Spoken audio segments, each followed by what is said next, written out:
जय मसीह। और आज का सुंदर समय परमेश्वर ने हमारे जिम्मे दिया है कि आज हम उस महान परमेश्वर के नाम को धन्यवाद दें, उसकी आराधना करें, उसकी स्तुति करें।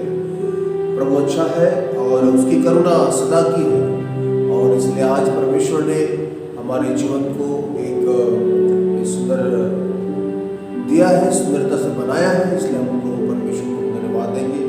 उसके सारे उपकारों को हम स्मरण करते हैं, क्योंकि बहुत से उपकार परमेश्वर ने प्रियो हमारे जीवन में किए हैं। आइए इस समय हम आज के इस पठन में जाएंगे, प्रभु के वचन की तरफ जाएंगे। और आज का जो पठन है, आज का जो वचन है, ये हम प्रेरित काम में से हम इस समय ले रहे हैं। प्रेरित काम इसका 10वां अध्याय और 1 से लेकर हम आगे बढ़ेंगे। यहाँ पर हम एक बहुत सुंदर एक घटना को हम देख रहे हैं। उस घटना की तरफ जाएंगे और उससे प्रभु हमें क्या सिखाना चाहता है, उसकी तरफ हम इस समय हम ध्यान देंगे।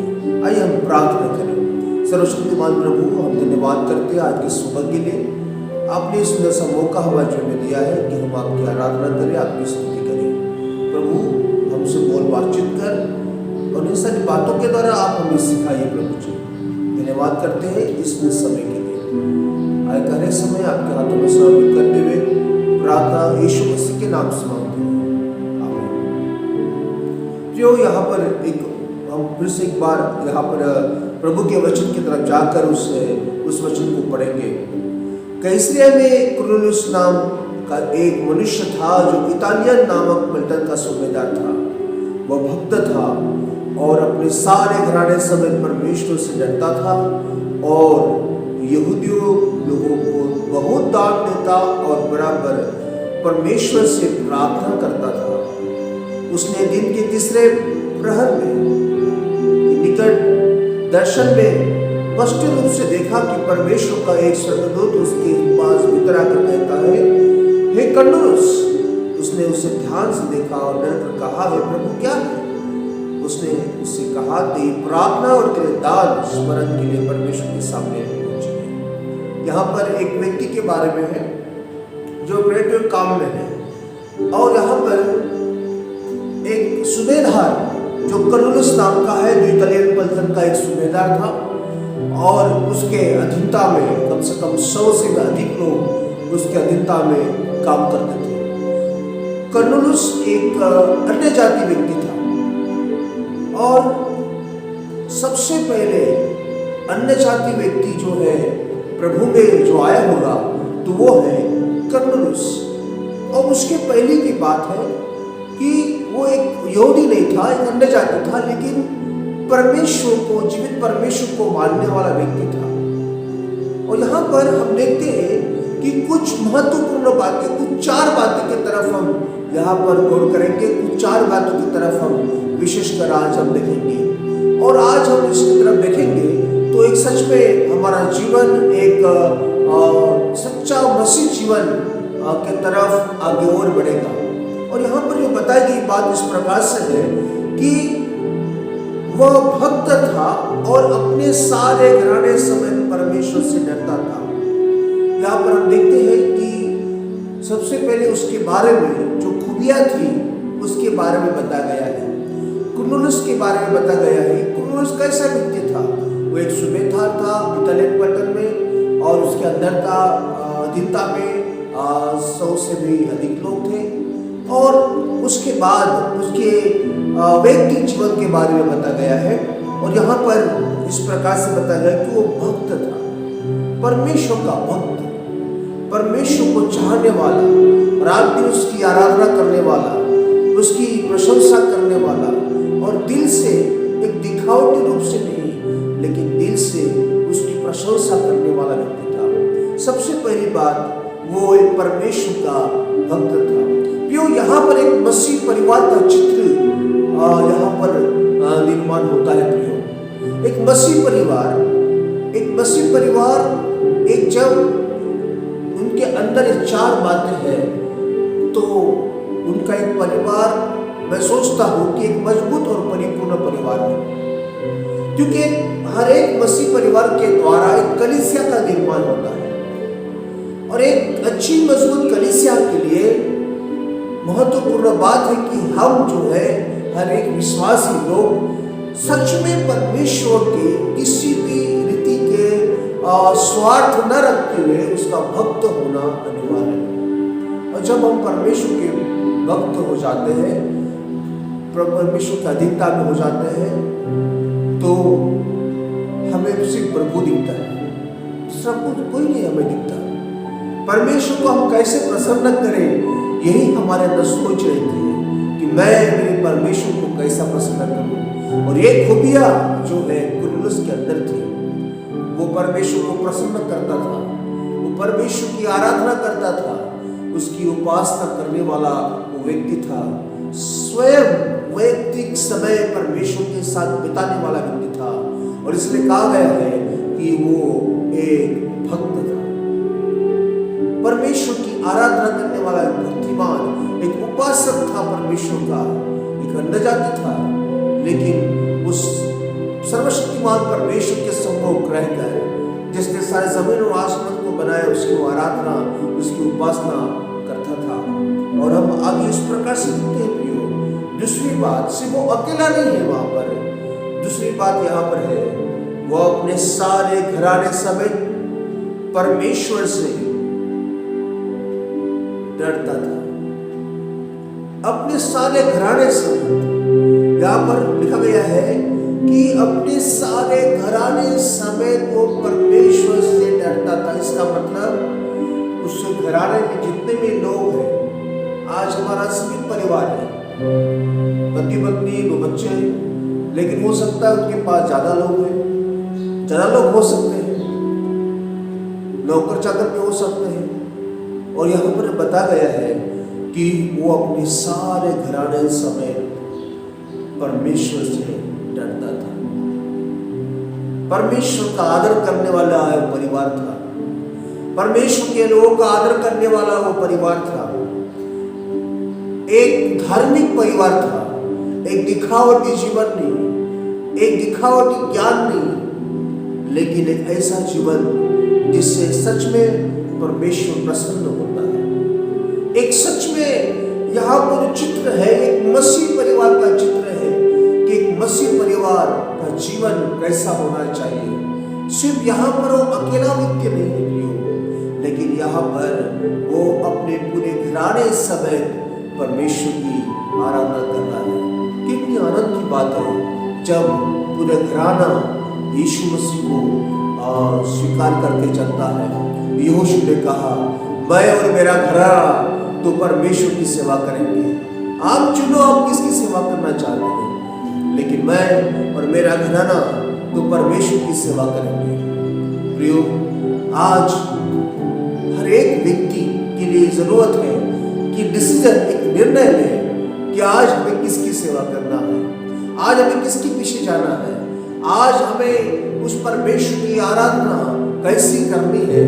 आज हमें उस कुरनेलियुस के द्वारा सीखने को मिलती है। और आगे हम इस प्रकार से देखते हैं। तीसरी बात यहाँ पर, पहली बात है वो भक्त था, दूसरी बात है वो अपने सारे घराने समेत परमेश्वर से डरता था, और तीसरी बात वह बहुत दान देता था अपने लोगों को, अपने यहूदी लोगों को।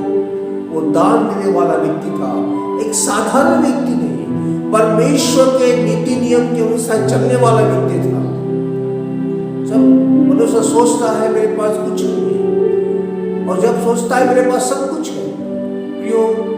परमेश्वर सबसे ऊपर होना चाहिए, उसके नियम हर एक बात में सबसे ऊपर होना चाहिए, चाहे आपके पास है या नहीं है, चाहे आप कमी घंटे में से देते हो या भरपूरी में से देते हो, आप परमेश्वर को देते हो।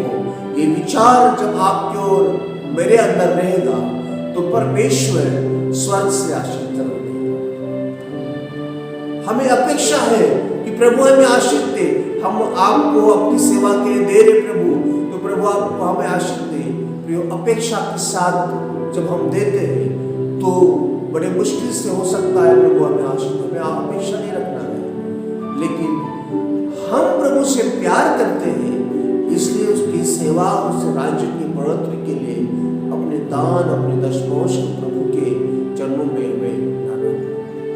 प्रियो, ये कुरनेलियुस का जीवन एक मसीह जीवन यहाँ पर हम देखने को मिलता है। मसीह होने के पहले का जीवन है, जो मसीह बन गया तो वो कितने अधिकता से प्रभु की राह पर चलता होगा।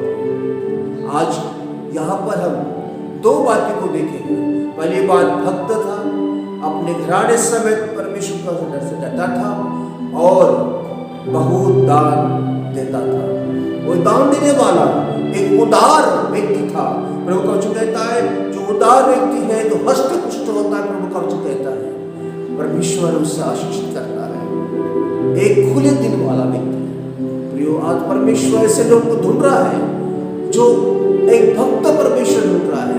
परमेश्वर ऐसे परिवार को ढूंढ रहा है जहाँ बाल बच्चे, पति पत्नी, घर के सदस्य लोग परमेश्वर की आराधना करना चाहते हैं। परमेश्वर ऐसे लोग को ढूंढ रहा है कि जो व्यक्ति आज अच्छा परमेश्वर के सेवा के लिए दान भी देता है।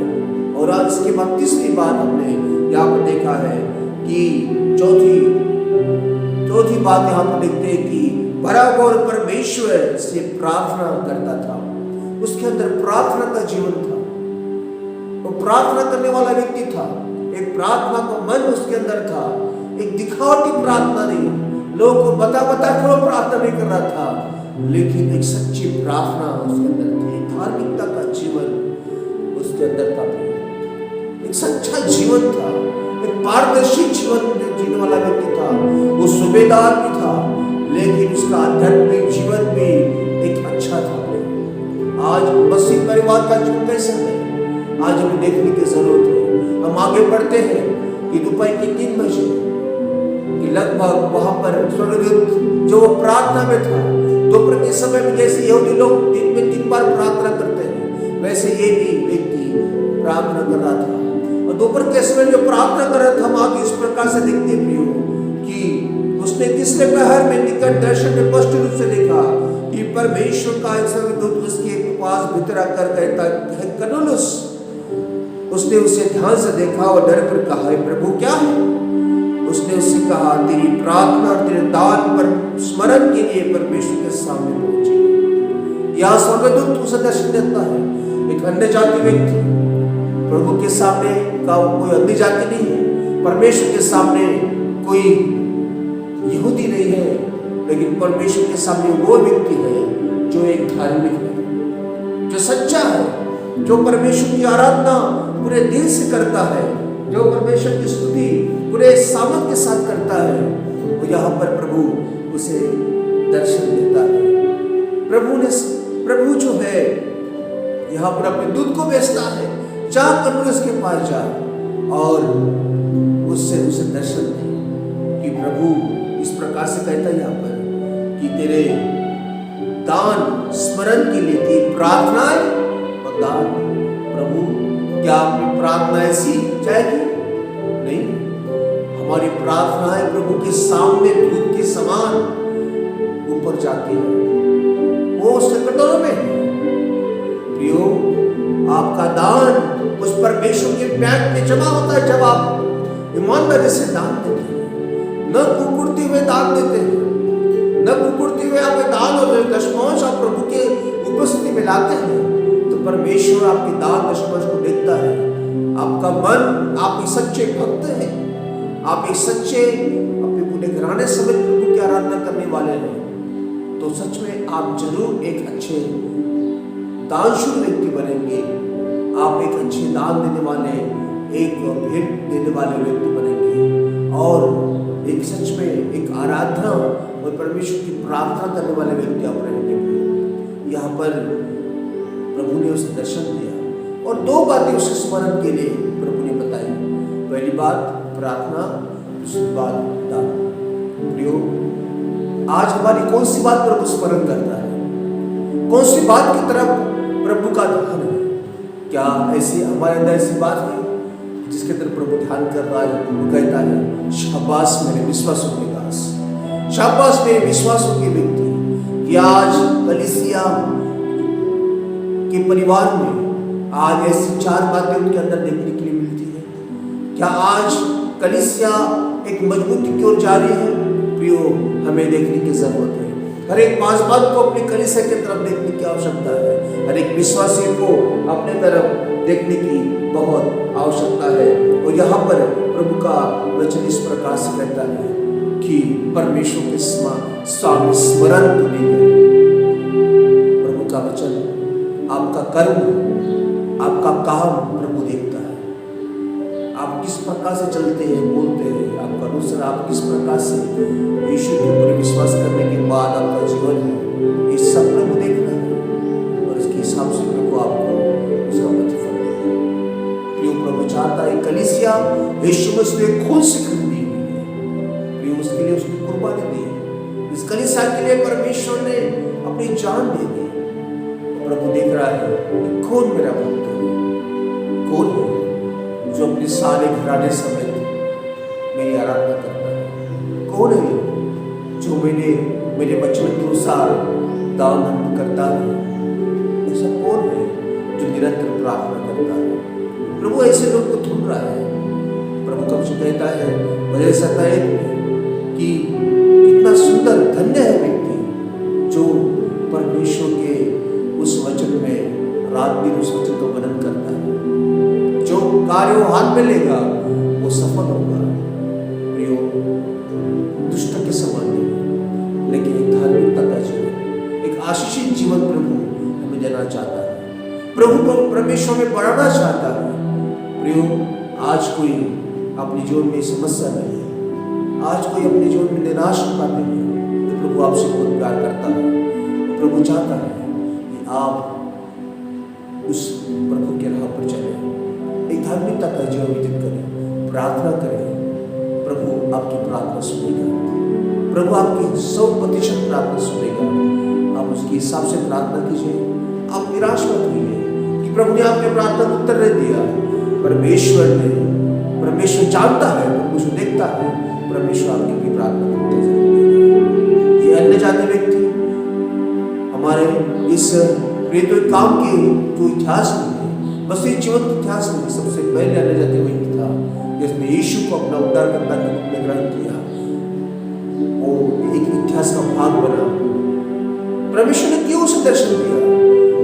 परमेश्वर ऐसे क्यों लोगों को दर्शन देता है? ऐसे लोग को वो ऐसे लोग को दर्शन देता है जो सच में उसकी आराधना, उसकी उपासना करना चाहते हैं। आज प्रिय प्रभु आपसे और मुझसे ही चाहता है कि हम सच्चे मसीह जीवन जिए और उसे प्रसन्न करें और उसकी आराधना करें और हम अपने जीवन में प्रभु की शांति को प्राप्त करें। प्रभु आपको आशीष दे। प्रार्थना करें। प्रभु धन्यवाद सुनने समय के लिए, अभी तक आपने संभाला, आप धन्यवाद। आपका वचन अद्भुत है, आपका वचन जीवन को बदलने वाला है। प्रभु हमारे जीवन के द्वारा आप बोल बातचीत कर और प्रभु जी आपकी महिमा पिता परमेश्वर हमारे जीवन के द्वारा हो।